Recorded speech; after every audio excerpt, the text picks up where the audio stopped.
Pour comprendre comment programmer une application hybride, notre approche consiste à examiner la structure de l'application par défaut qui est créée par Cordova lors de la création d'un nouveau projet.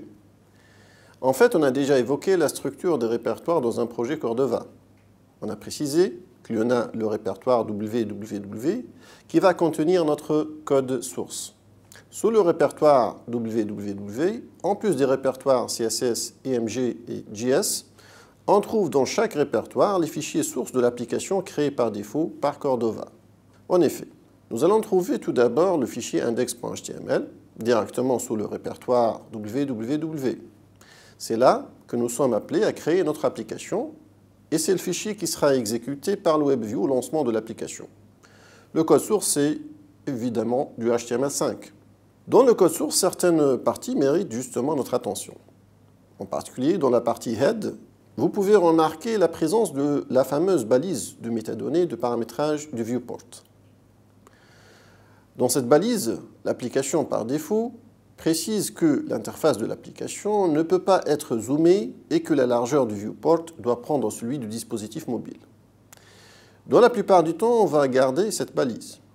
De plus, dans la partie head, vous remarquez la présence d'une balise link qui permet d'associer le fichier de style index.css qui est dans le répertoire CSS à la page index.html. Dans la partie body, deux balises sont particulièrement intéressantes.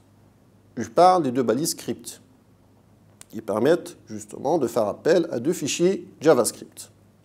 Le premier, c'est le fichier cordova.js, nécessaire pour assurer le lien entre le code web et les composants natifs du dispositif mobile. Ce fichier est ajouté automatiquement par Cordova lors de la compilation de l'application. Le deuxième, c'est le fichier index.js, qui se trouve dans le répertoire JS, où nous devons écrire justement notre propre code JavaScript. Pour le fichier index.css, qui réside dans le répertoire CSS sous le répertoire www, que nous avons évoqué, il n'y a rien de particulier à noter. Par contre, le fichier index.js nous intéresse du moment qu'il explique la logique de programmation à suivre. En fait, le fichier contient une déclaration d'un objet app et un appel à la fonction initialize de cet objet justement. Donc la fonction initialize est le point d'entrée de notre application. Cette fonction appelle une autre qui est bind events, dont le rôle est d'ajouter des écouteurs d'événements et d'y associer leur fonction de callback. Ici, l'événement recherché est device-ready. Celui-ci se déclenche lorsque Cordova et les plugins sont complètement chargés, alors que la fonction de callback qui sera chargée dans ce cas est en device-ready, qui contient le code qui va s'exécuter lorsque l'événement se produit.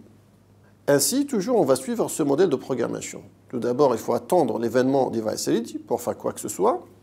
Après, il faut ajouter des écouteurs aux événements qui nous intéressent. Un événement peut être le fait que quelqu'un a cliqué sur un bouton dans l'interface graphique.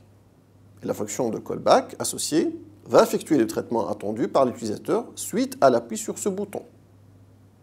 De façon générale, nous allons écrire du code qui répond à des événements. Deux types d'événements sont à notre disposition.